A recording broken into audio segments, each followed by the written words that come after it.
Field marshal Syed Asim Munir का दौरा अमरीका, आला सियासी और अस्करी क़यादत से मुलाकातें। ISPR के मुताबिक फील्ड मार्शल ने टिम्पा में अमरीकी सेंट्रल कमांड के सुबकदोश commander general Michael E Kurilla की रिटायरमेंट तकरीब और नए कमांडर एडमिरल ब्रैड कॉपर के चार्ज संभालने की तकरीब में शिरकत की।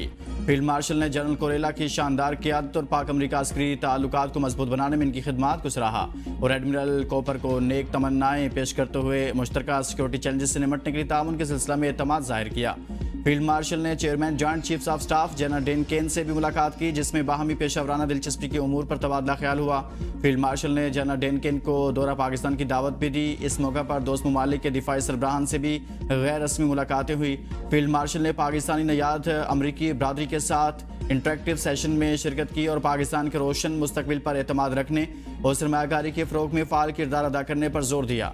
तारिकीन वतन ने पाकिस्तान की तरक्की और खुशहाली में भरपूर ताउन के आज़म का अयादा किया।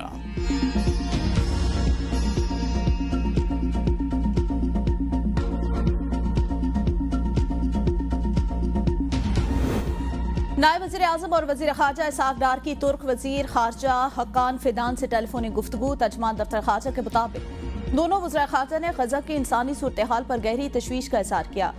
इसहाक़ डार ने इसराइली फ़ौजी कब्जे की मज़म्मत की, उसे अक़वाम मुत्तहिदा की करारदादों की खिलाफवर्जी करार दिया। नायब वज़ीर आज़म का इंसानी इमदाद की बिला रुकावट फराहमी पर जोर, इसराइली मज़ालिम बंद करने का मुतालबा। दोनों वज़ीर ख़ारजा का पाकिस्तान और तुर्किया के दरमियान दोतरफा ताउन पर भी तबादला ख्याल।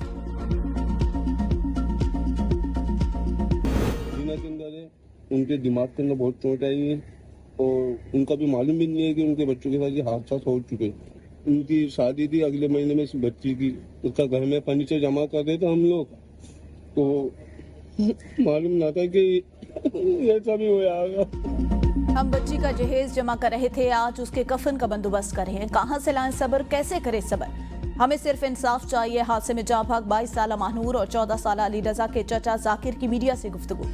कहा मुतासरा फैमिली मलीर से वापस घर जा रही थी। जख्मी भाई शाकिर जिन्हें अस्पताल में ज़ेरे इलाज है, दिमाग में शदीद चोटें आई। उन्हें अभी तक नहीं बताया गया कि उनकी आंखों का तारा बेटा और गुड़िया जैसी बेटी अब इस दुनिया में नहीं रहे।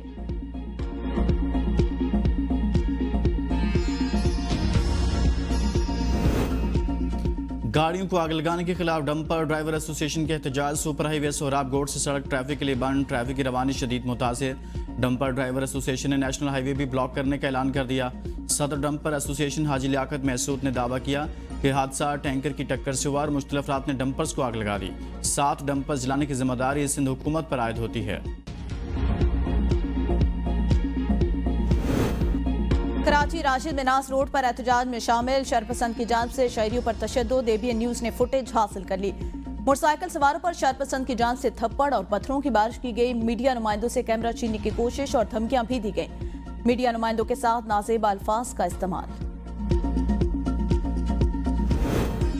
गवर्नर सिंध का अमरान टिसोरी का डंपर हादसे में बहन भाई की मौत पर इज़हार अफसोस का। मुश्तिल शहरी कानून हाथ में लेने से गुरेज करें। सिंध हुकूमत हादसे के जिम्मेदार ड्राइवर को करार वाकई सजा दिलवाए और शहरियों की जान से खेलने वाली डंपर माफिया को लगाम दे। सवाल यह है कि जब सड़कें इंसानी जानों की कीमत निकल लें और इंसाफ बरसों तक कागजों में दफन रहे तो गरीब और लाचार लोग अपनी चीख कहाँ ले जाएं।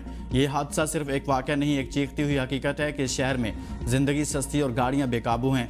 जब तक कानून की गिरफ्त मजबूत नहीं होगी, महानूर की रूह को सुकून मिले, ना अली रजा के ख्वाबों को इंसाफ।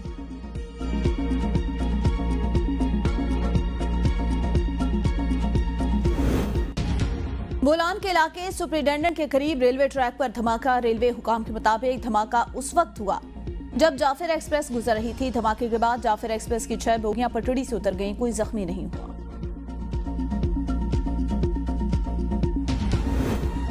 पाकिस्तान की भारत को तैयारों के जखीरे की आज़ादाना तस्दीक की पेशकश। वज़ीर दिफा ख्वाजा आसिफ कहते हैं भारत ने ना कोई पाकिस्तानी तैयारा मार गिराया, ना ही तबाह किया। पाकिस्तान ने 6 भारतीय जंगी तैयारे और S-400 फ़ज़ाई दिफाई निज़ाम को तबाह किया। हमने फौरी बैनुल-अक़वामी मीडिया को तफसीली तकनीकी ब्रीफिंग दी। गैर जानिबदार मुबस्सिरीन ने मुत्तअद्दिद भारतीय तैयारों बशमूल राफेल के नुकसान का एतराफ़ किया। आलमी रहनुमा, भारतीय सियासतदान और गैर मुल्की इंटेलिजेंस जायज़ों में एतराफ़ात शामिल हैं। जंगें झूठ से नहीं बल्कि अखलाक की बर्तरी, कौमी आज़म और पेशावराना महारत से जीती जाती हैं। सरबराह भारतीय एयरफोर्स के ताख़ीरी दावे जितने गैर माकूल इतने ही गैर मौजू वक्त पर किए गए। 3 माह तक इस नौयत का कोई दावा नहीं किया गया। अब दावा करना मोदी की मुर्दा सियासत को जिंदा करने की नाकाम कोशिश है। मोदी अपने वतन और दुनिया में टके टोकरी हो चुका। ऐसे दावों ने भारत की रही सही साख को भी मट्टी में मिला दिया।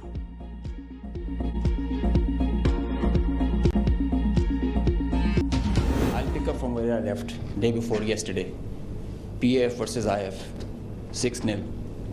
The PF's response has strengthened Pakistan's national security. Alhamdulillah. And it has even strengthened our commitment, the enduring commitment the PF has for stability and peace. पाक फ़ज़ाई ने जंग के फ़ौरन बाद भारतीय राफेल तैयारे गिराने की तफसीलात बता दी थी। Air vice marshal Aurangzeb Ahmed ने सबूतों के साथ बताया था कि पाक फ़ज़ाई ने जारहियत पर अहम भारतीय तनसीबात तबाह की, हमलावर तैयारे मार गिराए। पाकिस्तान एयरफोर्स को भारत पर 6-0 से कामयाबी मिली। भारत ने ब्राह्मोस मिसाइलों से हमला किया मगर हमने इनका रुख तब्दील कर दिया। एयर वाइस मार्शल का कहना था कि हम फ़ज़ा में राफेल तैयारों का पीछा कर रहे थे। इसके बाद ज़मीन पर S-400 सिस्टम पर हमारी खास तवज्जो थी। S-400 एयर डिफेंस सिस्टम को बोझ और आदमपुर मकामात पर निशाना बना गया। बानी पीटीआई ज़िमनी इलेक्शन के बाइकआउट के फैसले पर नजरसानी करें। शाह महमूद कुरैशी की वकला को बानी चेयरमैन तक पैगाम पहुंचाने की हिदायत। कहा सियासी मैदान खाली नहीं छोड़ना चाहिए। सियासी इंतकाम और जबर के बावजूद हमें ज़िमनी इलेक्शन में हिस्सा लेना चाहिए।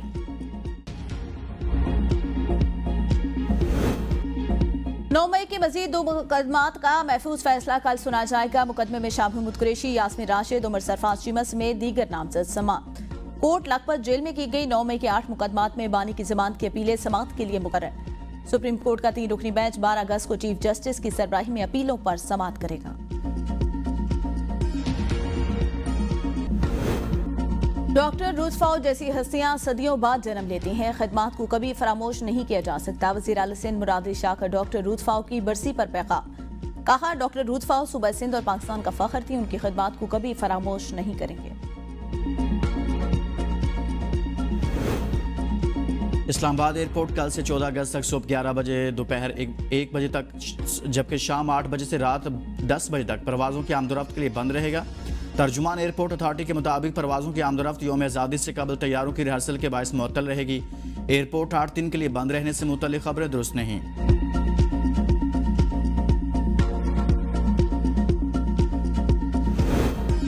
लकी मरवत के इलाके सराय नूरंग में घरेलू नाचाकी पर फायरिंग से खातून और बच्ची समेत 3 अफराद जाँ बहक, 3 खवातीन जख्मी। लाशों और जख्मियों को तहसील अस्पताल मुंतकिल कर दिया गया।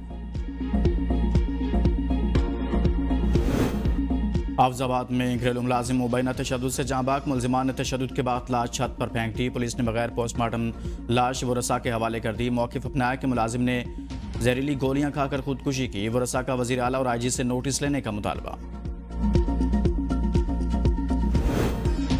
रहीम यार खान में खानपुर सिटी फाटक पर अवाम एक्सप्रेस की 3 बोगियां पटड़ी से उतर गई। हादसे का शिकार बोगियों को ट्रेन से अलग कर दिया गया। रेलवे हुकाम के मुताबिक ट्रेन पेशावर से कराची आ रही थी। हादसे की वजह मालूम न हो सकी। रोडी और समा सट्टा से इमदादी ट्रेन मौका पर पहुंच गई। डाउन ट्रैक ट्रेनों की आमदोरफ्त मुअत्तल।